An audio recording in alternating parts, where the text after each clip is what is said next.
Hello everyone. Today in this video I am going to discuss cash flow statement. Cash flow statement is very important chapter in CA intermediate. And if you know what items are operating, what items are investing and what items are financing, it is very easy to solve question related to this.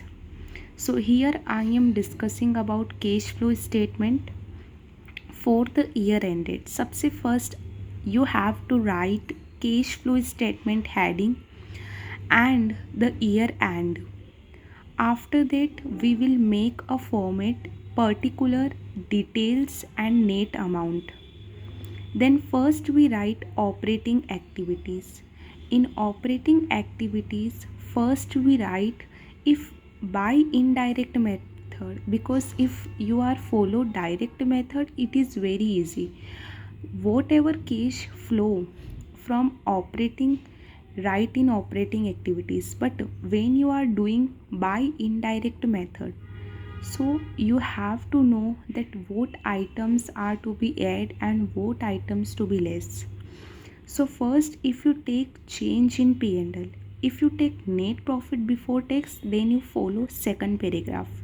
But if you take change in P&L, it means in balance sheet the profit and loss change if you taken, then you have to add provision. If there is a provision for tax, you have to add provision for tax. I am not saying tax paid, I am saying provision for taxation which affect P&L account. Take that item, add back, and then transfer to general reserve. Whatever the difference of general reserve, you have to add general reserve, and after that dividend payable. Now I am saying dividend payable, okay, which is payable not paid, because if dividend is paid it goes into financing activities. So taking here operating activities, dividend payable, add three of them, and after that net profit before taxation, because when we say net profit it is before appropriations. So when I am taking change in P&L, I have to add back provision for taxation, general reserve and dividend payable. After that we know that what comes, net profit before taxation. Then in this aid or less, aid such items which affect P&L and less also such item which affect P&L. What items are to be added and what items should be less? First of all, whatever expenses, add back them, because when you are making P&L you are less the expenses. So now you have to go cash flow, so you have to reverse the effect, so we add back that. And whatever items we add before, okay, such as incomes we add when we are making P&L account, now reverse them so that we less that item. So goodwill amortization add, interest debited in P&L, whatever interest debited is add, not paid, because if paid then it goes to financing activities. Depreciation add back, loss on sale of asset add, gain on sale of asset we are adding in P&L, so now less, reverse back. Interest expense add, interest income less, premium on redemption of debentures or preference share. If premium charge from P&L, then add back. If not, then we do not take it. Okay. Adjustment for provision for doubtful debt. If you are, because there are two alternative. First alternative is you can take directly net debtors, so there is no need to write or to write PPDD in a net profit, there is no need to add back. if you are taking net debtors. But if you are not taking net debtors, then you have to add back provision for doubtful debt. I personally recommend taking net debtor is easy to do the question. Okay. Then asset is inversely. It means if asset is increasing, you have to less. If asset is decreasing, you have to add. But liability is directly.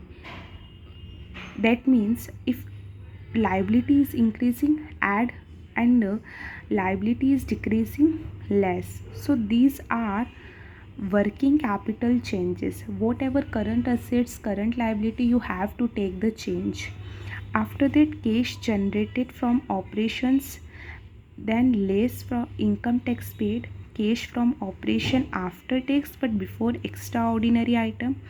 So if there is expense, extraordinary expense, then less it. If income, then add it, and then you have to get net cash flow from operations. Okay, so this is all about indirect method operating activities. Now come to investing activities. Investing activities, whatever cash flow you take that item, there where there is no cash flow, don't take it. First, sale of investment. When we are selling investment, the cash is inflow in our business, so we add that. Purchase of asset, less. Interest received, add. Receipt of grant for capital project, add. Expenditure, cash outflow, less. Expenditure on construction, WIP. Okay. Investment in joint venture, investment, cash outflow, less. Expenses on building, cash outflow, less. Pre-acquisition dividend received. When dividend is received, it is inflow of investing activities, add. Then we find and we get net cash from investing activities. If there is a positive answer, then net cash from investing activities. But if there is a negative, then we take net cash used in investing activities. Now financing activities, whatever cash inflow or outflow, we take that item. Redemption of debentures or preference share including premium. If you are redeem on premium, then there is a total outflow including premium, we take that item. And sorry for that, redemption is a outflow because when we redeem debentures, cash is cash outflow from our business, and cash if outflow, less it. Proceeds from debentures, equity share capital, preference share capital.